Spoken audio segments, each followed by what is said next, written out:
Bonjour, bonjour, assalamu alaikum, bienvenue sur ma chaîne, Sois Enjoy. maa ngi leen di nuyu di leen ziar comme d'habitude. On commence par le wolof, on finit par le français. Donc là aujourd'hui je vais vous parler tey li ma bëgg a waxtaane moom mooy maanaam complexe yi am ci couple yi. Complexe maanaam li nga xamante ne moom la nit di rusee nit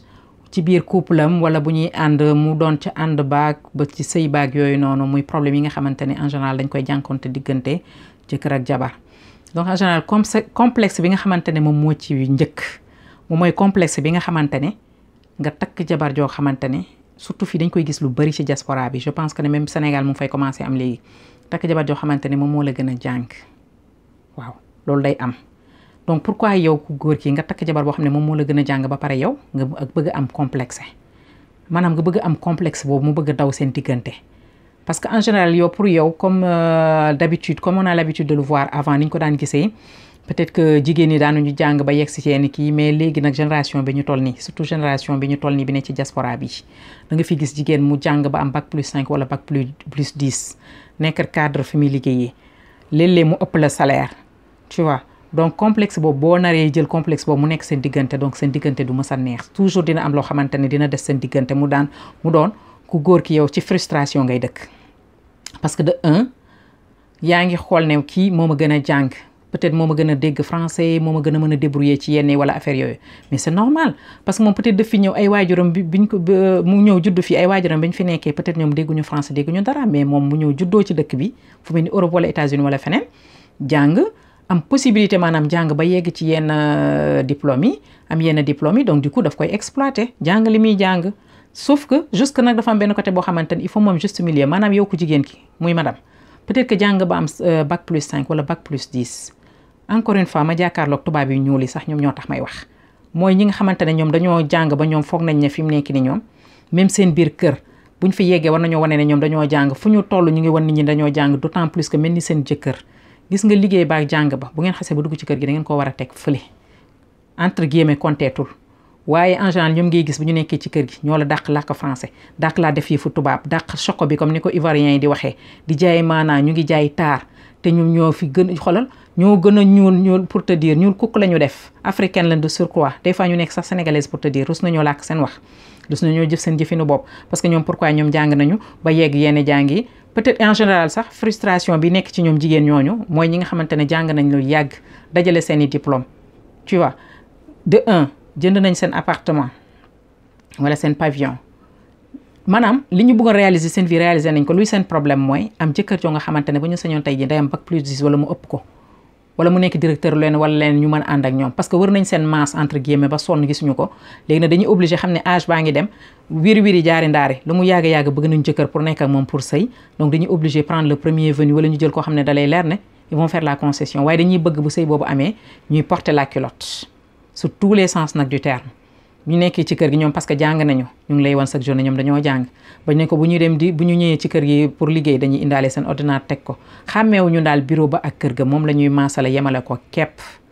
du noonu affaire yi quoi qu'il arrive rek nit ku nekk rek am na loo xamante ne moom la nit ki di apporter ba tax nga nekk ak moom wala tax nga sëy ak moom mun ngaa jàng ba yey këyit mais am na yoo xam ne bu ngeen ñëwee ba yegg ci biir kër gi yéen a fa yem képp da ngeen di vivre seen vie de couple ngeen teg seen mbirum liggéey fële yow mun ngaa nekk cadre fi ngay liggéeyee di fa am yenn salaire yi sa jëkkër nekk mécanicien wala simikaar wala muy gagné yenn salaire bu ngeen ñëwee ba ci biir kër gi xam nga leen importance mooy ngeen am respect mutuellement ngeen xam yéen li ngeen xamante ne moom moo leen tax a jóg bëggante ngeen ba ngeen sëy ngeen nekk ci biir kër gi waaye da ngeen di jóg bu ngeen lijjante ba am yooyu jëkkër ba pare ngeen jël leen teg leen comme maanaam daal man daal di leen jaay loo xamante ne jaru ko quoi qu'il arrive da ngeen nekk di sëy donc da ngeen di gérer li nga xamante ne moom mooy sëy bi jàng nga woo am nga 10 diplômes am nga 20 diplômes ça ne compte pas fi ngay liggéey sa bureau lay compter mais fi nga xamante ne moom mooy sa ménage du bureau encore une fois dañuy ñëw mélanger yëpp boole ko loolu mooy indi complexe bi genre complexe yooyu ci biir couple yi waaw te yéen tamit encore une fois góor ñi bu ngeen takkee jigéen yu mel noonu da ngeen koy accepter ngeen xam ne loolu moo am da ngay mën nga nekk ak moom ci loolu mënuloo ko nga dem wëri feneen mais mënuloo takk jigéen boo xamante ne ay parents dañoo sonn ci moom peut-être fayal ko jàng wala ñu envoyé ko mu ñëw fi jàng ba am ay diplôme am nga bëgg yéen ñaar ngeen ñëw ngeen tolloo encore une fois doole yemun waaw compréhension boobu tant que du ngeen ko dawal yéen a ngi nax seen bopp di sonal seen bopp te ci frustration ngeen di dëkk encore une fois deuxième point bi ma ñëw ci deuxième point bi moom mooy mun nga ñëw fekk jigéen mu ëpp la teraanga téeméeri junni yoon day am ndax wërsëg yema nga ñëw fekk jigéen léppam pare macha allah parce que en général ne fii si fu fii ci Europe bi gis nañ ko ba tàyyi da ngay ñëw fekk jigéen jënd appartement maanaam jël na ko daal mu ngi koy fay chaque fin de mois et tout ça mu ngi fa dëkk jëkkër la amul woon donc xam nga kooku am na nu muy demee du génn naan day dem sëyi donc yow bu fekkee ne am nga yenn possibilités yi wala yow yaa ngi nekkoon foo xam ne des fois colocation nga nekk wala yeneen yaa ngi daal ci yeneen situation yi donc le mieux mooy ngeen boole seen doole yéen ñaar ngeen ñëw nekk ci biir kër gi mais yow ni ngay nekkee ci biir kër gi frustration xol bu tàng nga fay nekkee sa xol a ngi jeex tous les jours yaa ngi xool li madame am yaa ngi koy lijjanti mais wërsëg yemul jigéen mu ngi ñëw takk ko macha allah mu ñëw nekk ci terangam yow boo dee góor nga muus sax ci boppam war nga naxante ko te xam ne kii tey jii nii bu ma jàppee mu jàpp su ma jàppal mu bàyyi loolu moom moo fi xew quant à ay ñëw naa ma de toute façon moom ni la may def ak daf may def ay manière daf may wali donc seen sëy du mu jóg fenn moom mooy indi xol yu naqare yeeg yenn dem génn ci biti di doxaan parce que li nga bëgg si biir kër à 100% mënoo ko am c'est pas comme ça que ça doit se passer da ngeen di naxante nga def concession de ton côté moom mu def concession parce que tey ji yow ni nga mënee am sa wërsëg tey ji ni nga ñoo fekk jigéen nga takk ko def ci moom alal bu dul jeex mettre ko dans de bonnes conditions noonu la ko góor ku jigéen ki tamit surtout fii ci Europe bi moo tax may gën a insister ci loolu même au Sénégal am na fa léegi nii jigéen nekk ci teraangaam nekk ci léppam mais boo bëgg a ñëw xolli sa bët bii nii xippi sa bët bi wala ay nit a ngi lay jay naan lan nangam ak nangam nga ñëw xoolal seen sëy du mujj fenn waaw loolu moo doon deuxième point bi mu ñëw ci troisième point bi donc troisième point bi moom mooy encore une fois écart de salaire day am mën nga takk jigéen moo ëpp la salaire et alors c'est quoi le problème lan mooy problème bi peut-être moom jàng na ba yegg fenn nii wala moom mu ngi liggéey foo xamante ne tey ji mën na bañ a jàng sax mais mu am yenn salaire yi ça arrive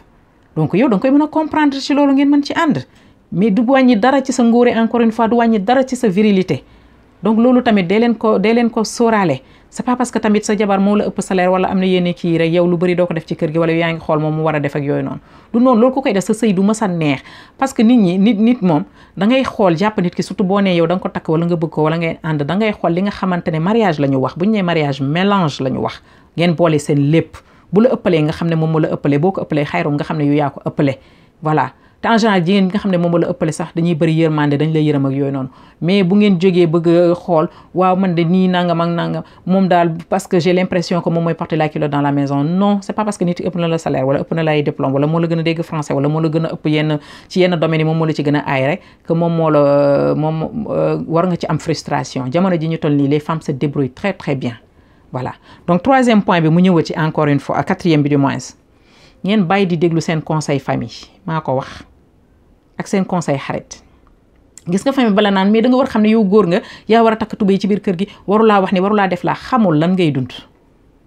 tu vois xamuñu lan ngay dund te tey jii nii jéeg boobu dina yëkkati seen xaalisam di ko jox wala yow nga yëkkati ci doole jéeg boobu noonu di leen ko jox xamuñu fu muy jógee waaye fa la ñuy nekk di mbelli lu ne ñu koy wax naan waaw jigéen bi warulaa yilifa jigéen bi li ñuy dund ci couple yi bàyyi leen couple yi ñu gérer seen couple en eux-mêmes am na couple yoo xam ne bu ngeen leen bàyyee dañuy gérer seen bopp sans problème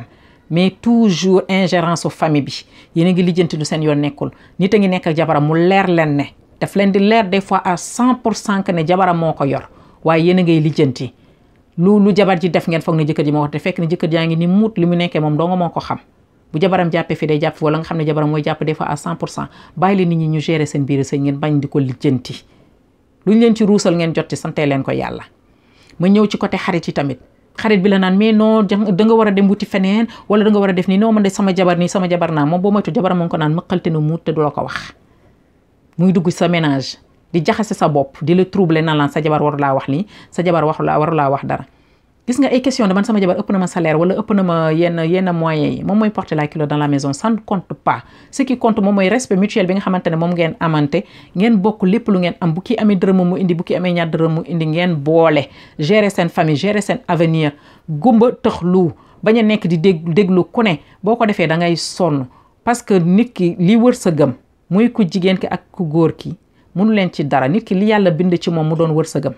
pour te dire daf koy am mënu leen ci dara ma revenir waat ci benn conseil boo xamante ne muy sama morom mu jigéen ñi c'est pas parce que yow juddoo nga fi màggee nga fi peut-être xamoo sa culture africaine un peu tuuti nga ciy xam wala xamoo sa culture bu baax a baax que yow da nga bëgg a teg sa bopp comme tubaab àddina du yàgg ba nga doon tubaab tu peux avoir les 1001 diplômes boo xamante ne moom nga bëgg ci àddina tu peux avoir tout le boulot boo xamante ne mën nga nekk lu la neex mën nga nekk cadre haut placé je ne sais pas où et où mais bul fàtte ne yow li nga xamante ne yow sa rôle jigéen la nga war ko def sa biir kër boo ko defulee sa jëkkër day génn dem wuti ko feneen kese parce que dina am loo xam ne daf ko manqué les chocobi les chachacha les bëri trucs les machins loolu da ngeen koy teg ci suuf. Encore une fois boo ñibbisee sa biir kër da ngay simbi sa yére bureau wala sa yére fa ngay liggéey nga ñëw teg ko ci suuf waaw.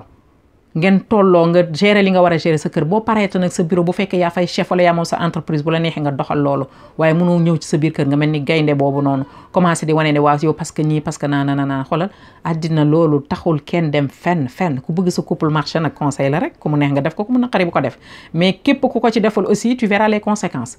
waaw parce que xale yu góor yi ñoom ils ont le choix d'aller chercher ailleurs tu vois boo leen suulee ci yénne wala nga am neneen noo comporté ñoom xoolal ils vont aller voir ailleurs te doo ci mën dara tu resteras tout seul avec tes diplômes avec ton travail ou je ne sais quoi et quoi là donc dans la vie il faut faire des concessions waaw loolu moom mooy doxal couple waaw et vous les hommes là arrêtez d'être complexés jamono bi nga xamante ne yow yaa doon mën en 100% ngay def A ba Z moo xewi gis nga même ñun en tant que immigré yi nga xam dañ fi ñëw en tant que immigré nga ñëw jafe ak nit wala je ne sais pas quoi et quoi là mën nga dem ba ci biir nga paan day am ngay liggéey ba dem liggéeyatuloo yow mi ko góor ki sa jabar jël relève bi ma sàmba du ko dégg ma demba du ko dégg say famille di xool di gis muy def mu yor loyer bi yor lekk bi yor charge yi yor lépp ba mën sax di yónnee sa famille te kenn da ko xam boo jógee na ngay xoggale ko di am ne noonu def wala sa famille defe ne moom lu mu liggéey ñu ngi ko koy jox yéen a ngi def erreur bu rëy fii xale jigéen ñi ay jàmbaar lañ dañuy bokk seeni nat même ñi ci jàngul yéen a jàngi dañuy bokk seeni nat mën nañu gérer lu bari di am seeni kër tu vois des fois dañuy jëndal seen bopp appartement jëndal seen bopp pavillon da nga leen di fekk daal macha allah ñu toog seen toogaayu teranga donc boo bëggee am jàmm ak salaam da nga leen di may jàmm nga ànd ak ñoom mais loolu jàmm ak salaam da ngay sonal sa bopp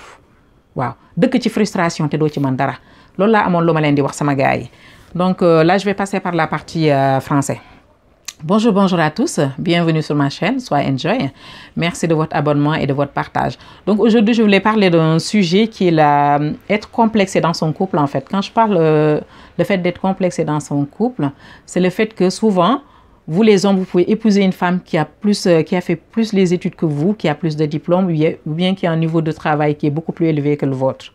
Donc ne soyez pas complexés pour ça. Entre guillemets, c'est votre chance en fait. Parce que là, vous avez une femme qui sait se débrouiller tout seule, qui se débrouille, qui a son travail, qui gère son boulot. Voyez? Donc, il faut arrêter d'être complexe en se disant, mais voyez, c'est ma femme, mais c'est comme si c'est elle qui porte la culotte. Non. Il faut essayer de s'entendre quand on est en couple, faire des concessions. On a parlé de mariage. Quand on dit mariage, c'est mélanger. Toi, l'homme, tu peux être millionnaire, la femme ne peut pas avoir d'argent et vous vous mariez quand même. Et le contraire peut se passer aussi. La femme peut être beaucoup plus diplômée que toi, qu'il a en plus un bon boulot et ça n'empêche pas que vous pouvez vivre ensemble. Et encore, il y a une autre partie que je voulais dire aussi. C'est pas parce que vous venez voir une femme qui a déjà des biens, qui est déjà bien placée dans sa vie. Vous venez l'épouser, mais après, vous êtes tout le temps frustré, vous êtes tout le temps énervé. Donc, vous êtes là en vous disant, oui, non, mais je comprends pas pourquoi elle a plus que moi. Mais c'est comme ça.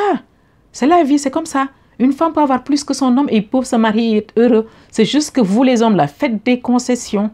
Faites des concessions et n'écoutez pas personne si vous voulez que votre ménage marche. Mais arrêtez d'écouter Jean et Paul qui vous disent oui, mais vous savez, ça ne doit pas se passer comme ça. Mais bien sûr que ça va se passer comme ça. On est en 2020. Donc les femmes sont capables de se débrouiller toutes seules. Voilà. Et encore, il y a une chose que je voulais dire aux femmes aussi, qui pensent que c'est parce que j'ai fait bac plus 5 ou bac plus 10 que moi, mon mari, écoute, c'est juste comme ça un accessoire. C'est parce que je suis restée pendant longtemps, j'ai pas eu de mari. Donc là, voilà, il est temps, il faut que je me trouve quelqu'un et tout ça, mais je continue à porter la culotte. Ou sinon, je suis là, je chocobie, je me prends pour une petite blanche et tout ça. Donc moi, non, le boulot, même après quand je finis, j'amène mon ordinateur à la maison, donc je dois continuer mon boulot. Donc moi, ma vie, je parle que de boulot. Écoutez, on comprend très bien que la plupart du temps, soit vous avez pris un pavillon que vous êtes en train de payer, ou un appartement, vous avez des charges, ou bien vous êtes en train de profiter, de cotiser pour votre retraite, mais ça n'empêche pas que vous pouvez faire des efforts dans votre ménage pour le faire marcher. Ce n'est pas le boulot que vous faites à l'extérieur qui fera marcher votre ménage. Je pense que pour un conseil, quand vous rentrez du travail, vous enlevez la veste, vous enlevez le costume du travail, vous le posez devant la porte, et quand vous rentrez, vous faites en fait, vous essayez de faire en sorte que votre ménage marche, en fait. Ce n'est pas le fait de parler boulot du matin au soir qui va faire marcher un ménage. Voilà, c'est ça que je voulais vous dire. Et en plus, il y a un autre sujet aussi. Vous, les hommes qui sont mariés à des genres de femmes comme ça, évitez d'écouter la famille. Vous savez, la famille qui vous dit, oui, mais tu sais que c'est ta femme, tu dois t'imposer, c'est toi l'homme et tout ça. Souvent, il se passe, vous ne leur dites pas ce qui se passe. La plupart du temps, souvent, c'est vos femmes qui se débrouillent, qui payent les charges et même qui envoient à vos familles, mais vous ne leur dites pas la vérité. Et donc, du coup, la famille est là en train de leur faire la gueule en se disant, oui, voilà, tout ce qu'il travaille, tout ce qu'il a, il le donne à sa femme. Souvent, ce n'est pas vrai. Il faut leur dire la vérité. Voilà. Après la famille, il y a les amis. Arrêtez de dire que vos amis qui vous disent oui, mais tu ne mérites pas d'être là, viens, on va aller voir quelqu'un d'autre, tu devrais être là. Tu sais, souvent, c'est la jalousie. Parce que le fait que vous êtes dans une bonne position, peut-être que votre copain, il vous envie et vous ne le dit pas. Donc, c'est à vous de réfléchir en âme et conscience et savoir ce que vous êtes en train de vivre avec cette femme. Essayez de faire bien marcher votre ménage pour être heureux. Ça ne sert à rien d'être frustré, que ça vous plaise ou pas. Nous sommes en 2020. Les femmes sont capables de vivre toutes seules, d'avoir des apparts tout seuls, d'avoir des pavillons tout seuls, de se gérer tout seuls, d'aller à l'école, d'avoir des diplômes, des bacs plus 5, d'être chef d'entreprise. Donc, à vous de mettre de l'eau dans vos biceps, comme on dit, ou bien de l'eau dans votre vin, et bien, essayez de faire marcher votre ménage. C'est ça que je voulais vous dire pour aujourd'hui. Donc, je vais m'arrêter là et je vais conclure en vous remerciant. Et merci de liker et de partager et à bientôt. Merci beaucoup. Au revoir.